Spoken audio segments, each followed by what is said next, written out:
ਕਪੂਰਥਲਾ ਤੋਂ ਬਾਅਦ ਹੁਣ ਜਲੰਧਰ ਦੇ ਗੁਰਦੁਆਰੇ ਦੇ ਵਿੱਚ ਪਏ ਬੈਂਚਾਂ ਨੂੰ ਅੱਗ ਲਗਾਈ ਗਈ ਹੈ। ਅੰਮ੍ਰਿਤਪਾਲ ਦੇ ਸਮਰਥਕਾਂ ਦੇ ਵੱਲੋਂ ਇਹ ਅੱਗ ਲਗਾਈ ਗਈ ਹੈ। ਜਲੰਧਰ ਦੇ ਗੁਰੂ ਘਰ ਦੇ ਵਿੱਚ ਦੱਸੀਏ ਕਿ ਬੈਂਚ ਪਏ ਸਨ, ਉਹਨਾਂ ਨੂੰ ਬਾਹਰ ਕੱਢ ਕੇ ਅੱਗ ਲਗਾਈ ਗਈ ਹੈ। ਅੰਮ੍ਰਿਤਪਾਲ ਦੇ ਸਮਰਥਕਾਂ ਨੇ ਕੁਰਸੀਆਂ ਤੇ ਬੈਂਚ ਸਾੜੇ ਨੇ। ਅੱਗ ਲਗਾਉਣ ਤੋਂ ਪਹਿਲਾਂ ਬੈਂਚਾਂ ਦੀ ਭੰਨਤੋੜ ਵੀ ਕੀਤੀ ਗਈ ਹੈ ਔਰ ਦੱਸ ਦਈਏ ਕਿ गुरुद्वारे के बाहर रखे बेंचा भी अग लगाई गई है। मॉडल टाउन के गुरुद्वारा साहिब की सारी घटना है। भंनतोड़ करने वाले के खिलाफ हालांकि पुलिस थाने च शिकायत भी दी जा चुकी है। तस्वीर तुहानूं दिखा रहे हैं किस तरीके दे नाल पहला भंनतोड़ की गई है इन्हां बेंचां दी, उस तो बाद इन्हां नूं साड़ दिता गया, अग लगा दी गई। इस पिछे अमृतपाल के समर्थकों ने यह तर्क दिता है कि गुरु साहिब की हाजरी दे विच बेंच कुर्सियां रखना गुरु का अपमान है। और दस दईए कि पहली घटना नहीं है, इस तो पहला कपूरथला दे विच इस तरीके की यह घटना पहली सामने आई सी जदों बेंचां नूं बाहर कढ के अग लगाई गई सी और उस दे विच ये तर्क दिते गए सन कि इन्हां नूं किसी नूं गरीब नूं दान भी नहीं किया जा सकता, क्योंकि गरीब नूं जेकर दान किया जाएगा तो फिर उन्हां दे लई ये सही नहीं होएगा, क्योंकि ये जिहड़े बेंच ने वो गुरुद्वारा साहिब दे विच महाराज दे तख्त के बराबर रखे गए थे। तो ये दो तस्वीरां दिखा रहे हैं, पहला कपूरथला किस तरीके दे नाल बेंचां नूं साड़िया गया सी और हुण जलंधर दे विच बवाल होया। बवाल इस करके कहांगे क्योंकि पहला तां बेंचां नूं बाहर कढिया गया, उस तो बाद बेंच साड़े गए, अग लगाई गई और उस तो बाद हुण शिकायत भी दर्ज हो गई है। थाने दे विच शिकायत जिहड़ी है वो दर्ज की जा चुकी है अमृतपाल दे समर्थकों के खिलाफ। सो दस दईए कि अमृतपाल वारिस पंजाब के इस वेले मुखी ने थोड़े समय पहला जिस वेले चर्चा चाहे तो उस वेले दस्तारबंदी हुई सी मोगा दे विच और उस तो बाद अजिहे कई बयान दिते गए जो कि सवालों के घेरे विच सन। खालिस्तान पक्षी बयान जो है उन्हां दे वल्लों दिते जांदे रहे ने, तां इस नूं लैके बहुत सारे सवाल भी समय समय ते उठदे रहे ने। तां हुण जेकर गल कीती जावे तां वही यात्रा जिहड़ी है उन्हां दे वल्लों कड्ढी जा रही है, वक्-वक् थाई जाया जा रहा है, पर एक वखरा मसला है, एक वखरा मसला है क्योंकि बेंच जिहड़े गुरुद्वारा साहब च लगे हुंदे ने उन्हां नूं लैके उन्हां दा कहना है कि ये नहीं होने चाहिए। सीधा चलदे हां, सुरिंदर कंबोज साडे सहयोगी मौजूद ने लाइव जलंधर तो। सुरिंदर, सब तो पहला इस वेले दी तस्वीर की है जेकर गुरुद्वारा साहब की गल करिए, क्योंकि बेंच बाहर कढ के उन्हां नूं अग लगा दी गई और यह भी सवाल है कि गुरुद्वारा साहब दे विच किन्ने लोग इस दे हक दे विच ने कि अजिहा होना चाहिए। बिल्कुल गुरजोत, जिदा कि कल रात ਜਿਹੜੇ ਵਾਰਿਸ ਪੰਜਾਬ ਦੇ ਮੁਖੀ ਅੰਮ੍ਰਿਤਪਾਲ ਸਿੰਘ ਭਾਈ ਅੰਮ੍ਰਿਤਪਾਲ ਸਿੰਘ ਜਲੰਧਰ ਪੁੱਜੇ ਸੀਗੇ ਤੇ ਉਹਨਾਂ ਵੱਲੋਂ ਲਤੀਫਪੁਰੇ ਦਾ ਦੌਰਾ ਵੀ ਕੀਤਾ ਗਿਆ, ਜਿੱਥੇ ਪਿਛਲੇ ਦਿਨੀ ਮਕਾਨ ਜਿਹੜੇ ਇਲੀਗਲ ਮਕਾਨ ਸੀਗੇ ਉਹ ਢਹਿ ਢੇਰੀ ਕੀਤੇ ਗਏ ਸੀ। ਉਸ ਤੋਂ ਬਾਅਦ ਜਿਹੜੇ ਗੁਰਦੁਆਰਾ ਸਾਹਿਬ ਸੀਗੇ, ਜੇ ਅਸੀਂ ਮਾਡਲ ਟਾਊਨ ਦੇ ਗੁਰਦੁਆਰਾ ਸਾਹਿਬ ਦੀ ਗੱਲ ਕਰੀਏ, ਸਿੰਘ ਸਭਾ ਗੁਰਦੁਆਰਾ ਇੱਥੇ ਵੀ ਆਏ ਸਨ ਔਰ ਨਾਲ ਹੀ GTB ਨਗਰ ਗੁਰੂ ਤੇਗ ਬਹਾਦਰ ਨਗਰ ਜਿਹੜਾ ਗੁਰਦੁਆਰਾ ਹੈਗਾ ਉੱਥੇ ਵੀ ਪਹੁੰਚੇ ਸੀਗੇ। ਔਰ ਜਿਹੜੇ ਇਸ ਪਰਿਸਰ ਦੇ ਵਿੱਚ ਜਿਹੜੇ ਬੈਂਚ ਕੁਰਸੀਆਂ ਪਈਆਂ ਸੀਗੀਆਂ ਉਹਨਾਂ ਨੂੰ ਉਹਨਾਂ ਦੇ ਸਮਰਥਕਾਂ ਵੱਲੋਂ ਤੋੜ ਭੰਨ ਕੀਤੀ ਗਈ ਤੇ ਉਸ ਤੋਂ ਬਾਅਦ ਅੱਗ ਲਗਾ ਦਿੱਤੀ ਗਈ ਸੀ। ਪਹਿਲਾਂ ਮੈਂ ਦਿਖਾ ਦੇਣਾ ਚਾਹਾਂਗਾ, ਇਹ ਪਰਿਸਰ ਬਾਹਰਲਾ ਹਿੱਸਾ ਜਿਹੜਾ ਗੁਰਦੁਆਰਾ ਸਾਹਿਬ ਦਾ ਬਾਹਰਲਾ ਹਿੱਸਾ ਹੈਗਾ, ਜਿੱਥੇ ਜਿਹੜੇ ਬੈਂਚ ਕੁਰਸੀਆਂ ਤੇ ਹਾਲਾਂਕਿ 2-4 ਕੁਰਸੀਆਂ ਜਿਹੜੇ ਇੱਥੇ ਲੱਗੇ ਹੋਏ ਨੇ, ਜਿਹੜੇ ਅੰਦਰ ਸੀਗੇ ਗੁਰੂ ਸਾਹਿਬ ਦੀ ਹਜ਼ੂਰੀ ਦੇ ਵਿੱਚ ਜਿਹੜੇ ਬੈਂਚ ਜਾਂ ਮੇਜ਼ ਜਾਂ ਕੁਰਸੀਆਂ ਪਈਆਂ ਸੀ ਉਹ ਸਾੜੇ ਗਏ ਨੇ। ਔਰ ਸਾੜੇ ਕਿੱਥੇ ਗਏ ਨੇ ਉਹ ਵੀ ਤੁਹਾਨੂੰ ਦਿਖਾ ਦਿੰਦੇ ਆ। ਇਹ ਬਿਲਕੁਲ ਇਹ ਸੜਕ ਦੇ ਦੂਸਰੇ ਪਾਸੇ ਜਿਹੜੀ ਸਾਹਮਣੇ ਗਲੀ ਜਾਂਦੀ ਹੈਗੀ ਆ, ਜਿਹੜੀ ਸਾਹਮਣੇ ਸੜਕ ਜਾਂਦੀ ਹੈਗੀ ਆ, ਉਸ ਜਗ੍ਹਾ ਤੇ ਉਹ ਕੁਰਸੀਆਂ ਲਿਜਾਈਆਂ ਗਈਆਂ ਔਰ ਉਹਨਾਂ ਦੀ ਪਹਿਲਾਂ ਤੋੜ ਭੰਨ ਕੀਤੀ ਗਈ ਔਰ ਉਸ ਤੋਂ ਬਾਅਦ ਉਹਨਾਂ ਨੂੰ ਅੱਗ ਦੇ ਹਵਾਲੇ ਕਰ ਦਿੱਤਾ ਗਿਆ। ਮੈਂ ਆਪਣੇ ਕੈਮਰਾਮੈਨ ਨੂੰ ਕਹੂੰਗਾ ਕਿ ਉਹ ਤਸਵੀਰਾਂ ਦਿਖਾਉਣ ਜਿਹੜੀਆਂ ਬੈਂਚ ਕੁਰਸੀਆਂ ਜਿਹੜੀਆਂ ਗੁਰਦੁਆਰਾ ਪਰਿਸਰ ਦੇ ਅੰਦਰੋਂ ਕੱਢੀਆਂ ਗਈਆਂ ਸੀ। ਹਾਲਾਂਕਿ ਜਿਹੜੇ ਬਜ਼ੁਰਗ ਲੋਕ ਹੈਗੇ ਨੇ ਗੁਰਦੁਆਰਾ ਸਾਹਿਬ ਦੇ ਵਿੱਚ ਆਉਂਦੇ ਨੇ, ਉਹਨਾਂ ਨੂੰ ਬੈਠਣ ਦੇ ਵਿੱਚ ਕਾਫੀ ਪ੍ਰੋਬਲਮ ਜਿਹੜੀ ਹੈਗੀ, ਤਕਲੀਫ ਜਿਹੜੀ ਹੁੰਦੀ ਹੈ, ਜਿਹਦੇ ਕਰਕੇ ਗੁਰਦੁਆਰਾ ਸਾਹਿਬ ਵੱਲੋਂ ਇਹ ਉਪਰਾਲਾ ਕੀਤਾ ਜਾਂਦਾ ਹੈ ਔਰ ਇਹ ਵਾਲੇ ਜਿਹੜੇ ਬੈਂਚ ਕੁਰਸੀਆਂ ਉੱਥੇ ਲਗਾਏ ਜਾਂਦੇ, ਕਿਉਂਕਿ ਜਦੋਂ ਜੋੜਾ ਘਰ ਦੇ ਸਾਹਮਣੇ ਆਪਣੇ ਜੁੱਤੇ ਜਿਹੜੇ ਚੱਪਲ ਜਿਹੜੇ ਹੈਗੇ ਲਾਉਣ ਵਾਸਤੇ ਇਹਨਾਂ ਦਾ ਵਰਤੋਂ ਆਉਂਦੀ ਹੈ ਔਰ ਜਿਹੜੇ ਗੁਰਦੁਆਰਾ ਸਾਹਿਬ ਹਜ਼ੂਰੀ ਦੇ ਵਿੱਚ ਅੰਦਰ ਬੈਂਚ ਕੁਰਸੀਆਂ ਰੱਖੀਆਂ ਜਾਂਦੀਆਂ ਤਾਂ ਕਿ ਕਿਸੇ ਨੂੰ ਬੈਠਣ ਦੇ ਵਿੱਚ ਪ੍ਰੋਬਲਮ ਨਾ ਆਵੇ। ਔਰ ਭਾਈ ਅੰਮ੍ਰਿਤਪਾਲ ਸਿੰਘ ਵੱਲੋਂ ਹੁਕਮ ਜਾਰੀ ਕੀਤੇ ਗਏ ਨੇ ਕਿ ਗੁਰੂ ਸਾਹਿਬ ਦੀ ਹਜ਼ੂਰੀ ਦੇ ਵਿੱਚ ਬੈਂਚ ਕੁਰਸੀਆਂ ਨਹੀਂ ਹੋਣੇ ਚਾਹੀਦੇ, ਕਿਉਂਕਿ ਗੁਰੂ ਸਾਹਿਬ ਦੇ ਬਰਾਬਰ ਬਹਿਣਾ ਕਿਤੇ ਨਾ ਕਿਤੇ ਮੰਦਭਾਗਾ ਦੱਸਿਆ ਗਿਆ ਉਹਨਾਂ ਵੱਲੋਂ। ਔਰ ਇਹ ਜਿਹੜਾ ਹਾਲ ਹੈਗਾ, ਤਸਵੀਰਾਂ ਤੁਸੀਂ ਦੇਖ ਸਕਦੇ ਹੋ, ਇਹ ਕੁਰਸੀਆਂ ਜਿਹੜੀਆਂ ਗੁਰੂ ਸਾਹਿਬ ਦੀ ਹਜ਼ੂਰੀ ਵਿੱਚ ਜਿਹੜੇ ਮਾਡਲ ਟਾਊਨ ਗੁਰਦੁਆਰਾ ਸੀ ਉਹਦੇ ਹਜ਼ੂਰੀ ਦੇ ਵਿੱਚ ਇਹ ਬੈਂਚ ਕੁਰਸੀਆਂ ਜਿਹੜੀਆਂ ਸੀਗੀਆਂ ਇਹ ਰੱਖੇ ਗਏ ਸੀਗੇ। ਔਰ ਇਹੀ ਜਿਹੜਾ ਦ੍ਰਿਸ਼ ਹੈਗਾ, ਇਹੀ ਦ੍ਰਿਸ਼ ਜਿਹੜਾ ਹੈਗਾ ਗੁਰੂ ਤੇਗ ਬਹਾਦਰ ਨਗਰ ਜਿਹੜਾ ਗੁਰਦੁਆਰਾ ਸਾਹਿਬ ਹੈਗਾ ਪਾਤਸ਼ਾਹੀ ਨਵੀਂ, ਉੱਥੇ ਵੀ ਐਵੇਂ ਹੀ ਜਿਹੜੀਆਂ ਮੇਜ਼ ਕੁਰਸੀਆਂ ਹੈਗੀਆਂ ਸਾੜੀਆਂ ਗਈਆਂ। ਔਰ ਹਾਲਾਂਕਿ ਜਿਹੜੇ ਬਾਹਰ ਗੁਰਦੁਆਰਾ ਪਰਿਸਰ ਦੇ ਬਾਹਰਲਾ ਹਿੱਸਾ ਜਿਹੜਾ ਹੈਗਾ ਜਿਹੜਾ ਪ੍ਰਾਂਗਣ ਹੈਗਾ ਗੁਰਦੁਆਰਾ ਸਾਹਿਬ ਦਾ, ਉੱਥੇ ਵੀ ਕੁਝ ਬੈਂਚ ਕੁਰਸੀਆਂ ਜਿਹੜੀਆਂ ਲੱਗੀਆਂ ਸੀਗੀਆਂ ਜਿਨ੍ਹਾਂ ਦੀ ਤੋੜ ਭੰਨ ਕੀਤੀ ਗਈ ਇੱਥੇ। ਹਾਲਾਂਕਿ ਇਸ ਸਬੰਧ ਵਿੱਚ ਅਸੀਂ ਜਿਹੜੇ SHO 6 ਹੈਗੇ, ਥਾਣਾ 6 ਦੇ ਜਿਹੜੇ ਮੁਖੀ ਹੈਗੇ ਸੁਖਦੇਵ ਸਿੰਘ, ਉਹਨਾਂ ਨਾਲ ਵੀ ਗੱਲ ਕੀਤੀ ਹੈਗੀ। ਉਹਨਾਂ ਨੇ ਕਿਹਾ ਵੀ ਗੁਰਦੁਆਰਾ ਸਾਹਿਬ ਵੱਲੋਂ ਸ਼ਿਕਾਇਤ ਜਿਹੜੀ ਹੈਗੀ ਆ ਉਹ ਜ਼ਰੂਰ ਦਿੱਤੀ ਗਈ ਹੈਗੀ। ਹਾਲਾਂਕਿ ਇਸ ਸੰਬੰਧ ਵਿੱਚ ਕੋਈ ਮਾਮਲਾ ਜਾਂ FIR ਜਿਹੜੀ ਹੈਗੀ ਉਹ ਦਰਜ ਨਹੀਂ ਕੀਤੀ। ਸ਼ਿਕਾਇਤ ਹੋਈ ਹੈ, ਮਾਮਲਾ ਦਰਜ ਨਹੀਂ ਹੋਇਆ। ਲਗਾਤਾਰ ਤੁਸੀਂ ਤਸਵੀਰਾਂ ਦਿਖਾ ਰਹੇ ਹੋ ਕਿ ਕਿਸ ਤਰੀਕੇ ਦੇ ਨਾਲ ਇਹ ਜਿਹੜੀਆਂ ਕੁਰਸੀਆਂ ਨੇ, ਬੈਂਚ ਨੇ, ਉਹ ਸਾੜੇ ਗਏ ਨੇ। ਸੋ ਦੱਸ ਦਈਏ ਕਿ ਅਕਸਰ ਸਭ ਨੇ ਵੇਖਿਆ ਹੈ ਕਿ ਜਦੋਂ ਗੁਰਦੁਆਰਾ ਸਾਹਿਬ ਦੇ ਵਿੱਚ ਜਾਈਦਾ, ਬੇਸ਼ੱਕ ਉਹ ਪਿੰਡਾਂ ਦੇ ਗੁਰਦੁਆਰੇ ਹੋਣ ਜਾਂ ਸ਼ਹਿਰਾਂ ਦੇ ਹੋਣ, ਤਾਂ ਉੱਥੇ ਬੈਂਚ ਜਿਹੜੇ ਨੇ ਉਹ ਕੋਨੇ ਤੇ ਕੰਧਾਂ ਦੇ ਨਾਲ ਲਗਾ ਦਿੱਤੇ ਜਾਂਦੇ ਨੇ, ਅਟੈਚ ਕਰਕੇ ਉੱਥੇ ਰੱਖ ਦਿੱਤੇ ਜਾਂਦੇ ਨੇ, ਤਾਂ ਕਿ ਜਿਹੜੇ ਬਜ਼ੁਰਗ ਨੇ, ਜਿਨ੍ਹਾਂ ਨੂੰ ਗੋਡਿਆਂ ਦੀ ਸਮੱਸਿਆ ਹੈ, ਜਿਹੜੇ ਹੇਠਾਂ ਨਹੀਂ ਬੈਠ ਸਕਦੇ, ਤਾਂ ਉਹ ਉਸ ਦੀ ਮਦਦ ਦੇ ਨਾਲ ਬਹਿੰਦੇ ਨੇ। ਅੱਜ ਕੱਲ ਇਸ ਤਰੀਕੇ ਦੀ ਤਸਵੀਰ ਹਰ ਗੁਰਦੁਆਰਾ ਸਾਹਿਬ 'ਚ ਹੈ।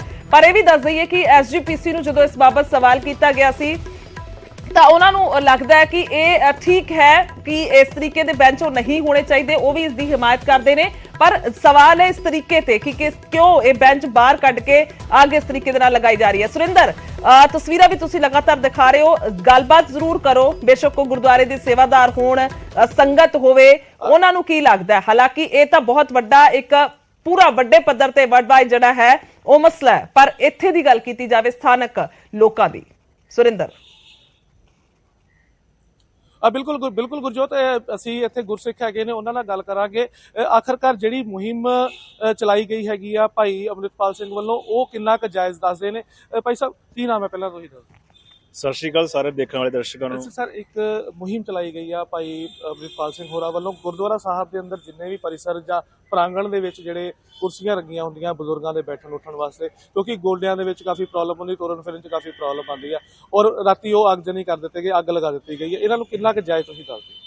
ਮੈਨੂੰ ਇੰਨਾ ਨਹੀਂ ਪਤਾ, ਪਰ ਮੈਂ ਆਪਣੇ ਦਿਲ ਦੀ ਗੱਲ ਦੱਸਣਾ ਚਾਹੁੰਦਾ। ਅੱਜ ਸਵੇਰੇ ਗੁਰਦੁਆਰਾ ਸਾਹਿਬ ਮੱਥਾ ਟੇਕਣ ਆਇਆ, ਪਰ ਜੋ ਕਰਤੂਤ ਕੀਤੀ ਹੈ, ਮੈਂ ਤਾਂ ਭੂਤਰੇ ਸਾਧ ਕਹੂੰਗਾ ਇਹਨਾਂ ਨੂੰ। ਇਹ ਸਿੱਖ ਨਹੀਂ ਹੋ ਸਕਦੇ। ਸਿੱਖੀ ਸਿਧਾਂਤ ਸਾਨੂੰ ਪਿਆਰ ਕਰਨਾ ਸਿਖਾਉਂਦਾ, ਸਿੱਖਣਾ ਸਿਖਾਉਂਦਾ, ਧੱਕੇ ਨਾਲ ਜਬਰੀ ਨਹੀਂ ਕਰਨਾ ਸਿਖਾਉਂਦਾ। ਪਰ ਅੱਜ ਸਾਡਾ ਸਾਰਾ ਸ਼ਹਿਰ ਜਲੰਧਰ ਬਹੁਤ ਨਿਰਾਸ਼ ਆ, ਕੋਈ ਬੋਲ ਨਹੀਂ ਰਿਹਾ। ਇਹਦੇ ਵਿੱਚ ਮੈਂ ਕਿਸੇ ਵੀ ਮੁਹਿੰਮ ਚਲਾਉਣ ਵਾਲੇ ਨੂੰ ਕੋਈ ਬਹੁਤਾ ਸ਼ਾਬਾਸ਼ ਨਹੀਂ ਦਊਂਗਾ। ਇਹ ਨਲਾਇਕੀ ਸਰਕਾਰ ਦੀ ਹੈ। ਜਦੋਂ ਸਰਕਾਰ ਤੇ ਲੀਡਰਲੈਸ ਲੋਕ ਹੁੰਦੇ ਆ ਨਾ, ਉਦੋਂ ਇਦਾਂ ਦੇ ਚਿਹਰੇ ਉਤਪੰਨ ਹੁੰਦੇ ਆ। ਇਹਦੇ ਵਿੱਚ ਅੱਜ ਮੈਂ ਪੱਗ ਬੰਨੀ ਹੈ, ਮੈਂ ਸ਼ਹਿਰ 'ਚ ਰਹਿਣ ਵਾਲਾ, ਹਰ ਕਿਸੇ ਵਰਗ ਨਾਲ ਕੰਮ ਕਰਦਾ, ਭਾਵੇਂ ਸਿੱਖ ਆ, ਹਿੰਦੂ ਆ, ਮੁਸਲਮਾਨ ਆ। ਅੱਜ ਸਾਡੀ ਛਵੀ ਕੀ ਜਾਣ ਰਹੀ ਹੈ ਲੋਕਾਂ ਦੇ ਵਿੱਚ। ਬਾਹਰ ਜਿਹੜੇ ਬੱਚੇ ਸਾਨੂੰ ਦੇਖ ਰਹੇ ਆ, ਜਲੰਧਰ ਸ਼ਹਿਰ ਮਾਡਲ ਟਾਊਨ ਦੇ ਗੁਰਦੁਆਰੇ ਤੁਸੀਂ ਆਹ ਕਰਤੂਤ ਕੀਤੀ ਹੈ, ਠੀਕ ਹੈ। ਚਲੋ ਤੁਹਾਡੀ ਇੱਕ ਬੰਦੇ ਦੀ ਸੋਚ ਸਾਰਿਆਂ ਦੀ ਸੋਚ ਨਹੀਂ ਹੋ ਸਕਦੀ। ਘਰ ਦੇ ਵਿੱਚ 4 ਜੀ ਆ ਨਾ, ਚਾਰਾਂ ਦੇ ਦਿਮਾਗ ਵੱਖਰੇ ਵੱਖਰੇ ਹੁੰਦੇ ਆ, ਠੀਕ ਹੈ। ਤੁਸੀਂ ਇੱਕ ਬੰਦੇ ਦੀ ਸੋਚ ਨਾਲ ਨਹੀਂ ਚੱਲ ਸਕਦੇ। ਬਿਲਕੁਲ। ਇੱਕ ਮੈਂ ਬਜ਼ੁਰਗ ਆਏ ਹੈਗੇ ਨੇ ਇੱਥੇ ਨਤਮਸਤਕ ਹੋਣ, ਮੱਥਾ ਟੇਕਣ ਆਏ ਨੇ ਸਵੇਰੇ ਸਵੇਰੇ। ਪਾਪਾ ਜੀ ਸਤਿ ਸ੍ਰੀ ਅਕਾਲ। ਸਤਿ ਸ੍ਰੀ ਅਕਾਲ। ਮੇਰਾ ਨਾ ਮਸ਼ੀਨ ਰਾਤੀ ਅੱਗ ਲਗਾ ਦਿੱਤੀ ਗਈ, ਜਿਹੜੀਆਂ ਕੁਰਸੀਆਂ ਤੁਹਾਡੇ ਬਹਿਣ ਨੂੰ ਰੱਖੀਆਂ ਗਈਆਂ ਸੀਗੀਆਂ। ਮੈਨੂੰ ਨਹੀਂ ਪਤਾ, ਮੈਂ ਸਵੇਰੇ 10 ਵਜੇ ਆਉਂਦਾ ਤੇ ਮੱਥਾ ਟੇਕ ਕੇ ਚੱਲ ਜਾਂਦਾ। ਨਹੀਂ, ਜਿਹੜੀਆਂ ਰਾਤੀ ਕੁਰਸੀਆਂ ਇੱਥੇ ਰੱਖੀਆਂ ਸੀਗੀਆਂ ਨਾ ਗੁਰਦੁਆਰੇ ਦੇ ਵਿੱਚ ਅੰਦਰ, ਕੁਰਸੀਆਂ ਤਾਂ ਪਈਆਂ ਸੀ, ਉਹਨਾਂ ਨੂੰ ਅੱਗ ਲਾ ਦਿੱਤੀ ਰਾਤੀ। ਮੈਂ ਤਾਂ ਅਖਬਾਰੇ ਪੜਿਆ ਅੱਜ। ਸਹੀ ਕੀਤਾ ਗਲਤ ਕੀਤਾ? ਹਾਂ, ਉਹ ਸਹੀ ਕੀਤਾ ਕਿ ਗਲਤ ਕੀਤਾ? ਕੋਈ ਨਹੀਂ। ਚਲੋ ਕੋਈ ਨਹੀਂ, ਮੈਂ ਬਜ਼ੁਰਗਾਂ ਨੂੰ ਪੁੱਛ ਲੈਂਦੇ ਆ। ਬਾਬਾ ਜੀ, ਕੁਰਸੀਆਂ ਰੱਖੀਆਂ ਸੀ ਤੁਹਾਡੇ ਬਹਿਣ ਵਾਸਤੇ, ਬਜ਼ੁਰਗ ਲੋਕਾਂ ਦੇ ਬਹਿਣ ਵਾਸਤੇ, ਅੰਦਰ ਕੁਰਸੀਆਂ ਰੱਖੀਆਂ ਗਈਆਂ ਸੀਗੀਆਂ। ਰਾਤੀ ਭਾਈ ਅੰਮ੍ਰਿਤਪਾਲ ਦੇ ਜਿਹੜੇ ਸਮਰਥਕ ਸੀਗੇ, ਉਹਨਾਂ ਵੱਲੋਂ ਉਹਨਾਂ ਨੂੰ ਅੱਗ ਲਾ ਦਿੱਤੀ ਗਈ। ਠੀਕ ਕੀਤਾ ਗਲਤ ਕੀਤਾ? ਨਹੀਂ ਪਤਾ ਨਹੀਂ, ਹੁਣ ਸਾਨੂੰ ਤੇ ਪਤਾ ਨਹੀਂ ਹੈ। ਤੁਸੀਂ ਦੱਸੋ। ਤੁਸੀਂ ਗਲਤ ਕੀਤਾ ਸਾਡੇ ਵੱਲੋਂ। ਉਹ ਕੁਰਸੀਆਂ ਜਿਹੜੀਆਂ ਨੇ, ਜਿਹੜਾ ਨਹੀਂ ਬੰਦਾ ਬੈਠ ਸਕਦਾ, ਉਹ ਆਇਆ ਇੱਥੇ ਤੇ ਪਰਮਾਤਮਾ ਦੇ ਮੱਥਾ ਟੇਕਣ ਵਾਸਤੇ ਬੈਠੇਗਾ, ਘੜੀ ਸੁਣੇਗਾ ਬਾਣੀ। ਬਿਲਕੁਲ ਗੁਰਜੋਤ, ਕਿਤੇ ਨਾ ਕਿਤੇ ਜਿਹੜੇ ਲੋਕ ਹੈਗੇ ਨੇ, ਜਿਹੜੇ ਇੱਥੇ ਨਤਮਸਤਕ ਸਵੇਰੇ ਸਵੇਰੇ ਹੋਣ ਆਉਂਦੇ ਨੇ, ਜਾਂ ਸ਼ਾਮ ਨੂੰ ਜਿਹੜੇ ਲੋਕ ਆਪਣੇ ਕੰਮਾਂ ਕਾਰਾਂ ਤੋਂ ਵਿਹਲੇ ਹੋ ਕੇ ਇੱਥੇ ਮੱਥਾ ਟੇਕਣ ਆਉਂਦੇ ਨੇ, ਉਹਨਾਂ ਦੇ ਕਿਤੇ ਨਾ ਕਿਤੇ ਦਿਲ ਵਿੱਚ ਰੋਸ ਜ਼ਰੂਰ ਹੈਗਾ। ਕਿਉਂਕਿ ਕੁਝ ਬਜ਼ੁਰਗ ਲੋਕ ਇਦਾਂ ਦੇ ਹੁੰਦੇ ਨੇ ਜਿਨ੍ਹਾਂ ਨੇ ਗੋਡਿਆਂ ਦੇ ਆਪਰੇਸ਼ਨ ਵਗੈਰਾ ਕਰਾਏ ਹੁੰਦੇ ਨੇ, ਜਾਂ ਉਦਾਂ ਚੱਲਣ ਫਿਰਨ ਦੇ ਅਸਮਰਥ ਹੁੰਦੇ ਨੇ। ਉਹਨਾਂ ਦੇ ਬੈਠਣ ਵਾਸਤੇ ਗੁਰੂ ਦੇ ਜਿਹੜੇ ਪ੍ਰਬੰਧਕ ਕਮੇਟੀ ਹੈਗੀ, ਉਹਨਾਂ ਵੱਲੋਂ ਉਪਰਾਲਾ ਕੀਤਾ ਜਾਂਦਾ ਹੈ।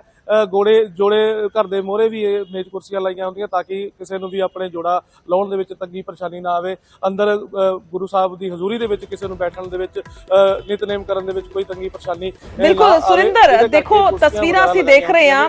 ਹਾਲਾਂਕਿ ਤੁਸੀਂ ਹੋਰ ਜਿਹੜੇ ਲੋਕ ਨੇ, ਸੰਗਤ ਹੈ, ਉਹਨਾਂ ਦੇ ਨਾਲ ਵੀ ਗੱਲਬਾਤ ਕਰਨ ਦੀ ਕੋਸ਼ਿਸ਼ ਕਰੋ। ਸੇਵਾਦਾਰ ਨੇ ਜਿਹੜੇ ਦੇਗ ਜਿਹੜੇ ਵੰਡ ਰਹੇ ਨੇ, ਹਾਲਾਂਕਿ ਉਹ ਵੀ ਹੋ ਸਕਦਾ ਕਿ ਗੱਲਬਾਤ ਕਰਨ ਲੋਕ ਕੀ ਕਹਿ ਰਹੇ ਨੇ। ਇਹ ਬਹੁਤ ਜ਼ਰੂਰੀ ਹੈ ਇਸ ਵੇਲੇ, ਕਿਉਂਕਿ ਹੁਣ ਤੱਕ ਜਿੰਨੇ ਵੀ ਰਿਐਕਸ਼ਨਸ ਨੇ ਉਹ ਉਹਨਾਂ ਦਾ ਕਹਿਣਾ ਹੈ ਕਿ ਗਲਤ ਕੀਤਾ ਹੈ, ਇਹ ਬਿਲਕੁਲ ਸਹੀ ਨਹੀਂ ਹੈ। ਔਰ ਇਸ ਦੇ ਵਿੱਚ ਇੱਕ ਹੋਰ ਉਹਨਾਂ ਨੇ ਜ਼ਿਕਰ ਕੀਤਾ, ਇੱਕ ਨੌਜਵਾਨ ਜੋ ਗੱਲ ਕਰ ਰਹੇ ਸੀ ਕਿ ਛਵੀ ਕੀ ਜਾਂਦੀ ਹੈ ਸਾਡੀ, ਜਿਹੜੀ ਇੰਪੈਕਟ ਕੀ ਜਾ ਰਿਹਾ ਹੈ ਬਾਕੀ ਹੋਰ ਲੋਕਾਂ ਤੇ, ਧਰਮਾਂ ਤੇ, ਕਿਉਂਕਿ ਇਹ ਮੁੱਦਾ ਸਿਰਫ ਜਲੰਧਰ ਤੱਕ ਸੀਮਤ ਨਹੀਂ ਹੈ।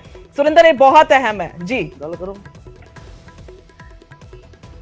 ਬਿਲਕੁਲ, ਗੁਰਦੁਆਰਾ ਸਾਹਿਬ ਦੇ ਜਿਹੜੇ ਗ੍ਰੰਥੀ ਹੈਗੇ ਨੇ ਉਹਨਾਂ ਨਾਲ ਵੀ ਗੱਲ ਕਰਾਂਗੇ। ਭਾਈ ਸਾਹਿਬ, ਰਾਤ ਜਿਹੜਾ ਵਾਕਿਆ ਹੋਇਆ, ਜਿੱਦਾਂ ਜਿਹੜੇ ਸਮਰਥਕ ਸੀਗੇ ਭਾਈ ਅੰਮ੍ਰਿਤਪਾਲ ਸਿੰਘ ਹੋਣਾ ਵੱਲੋਂ ਜੋ ਵੀ ਗੱਲਬਾਤ ਕੀਤੀ ਗਈ, ਜੋ ਵੀ ਇੱਥੇ ਆਗਜ਼ਨੀ ਕੀਤੀ ਗਈ ਆ, ਅੱਗ ਲਗਾਈਆਂ ਗਈਆਂ ਕੁਰਸੀਆਂ ਨੂੰ, ਕਿੰਨਾ ਕੁ ਸਹੀ ਮੰਨਦੇ ਹੋ?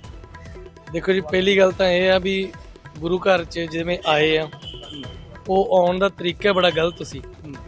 ਆਉਂਦੇ ਮਹਾਰਾਜ ਨੂੰ ਨਮਸਕਾਰ ਕਰਦੇ, ਬਹਿੰਦੇ, ਪਰ ਉਸ ਵਕਤ ਕਥਾ ਚੱਲ ਰਹੀ ਸੀ ਇਤਿਹਾਸ ਦੀ, ਪਰ ਉਹਨਾਂ ਨੇ ਮੱਥਾ ਟੇਕ ਕੇ ਬੈਠਣ ਦੀ ਬਜਾਏ ਕੁਰਸੀਆਂ ਵਾਲੇ ਪਾਸੇ ਚਲੇ ਗਏ ਤੇ ਮਹਾਰਾਜ ਵੱਲ ਨੂੰ ਪਿੱਠਾਂ ਕਰਕੇ ਸਾਰੇ ਖੜੇ ਹੋ ਗਏ, ਜਿਹੜੀ ਕਿ ਬਹੁਤ ਵੱਡੀ ਗਲਤੀ ਗੱਲ, ਪਹਿਲੀ ਗੱਲ ਤਾਂ।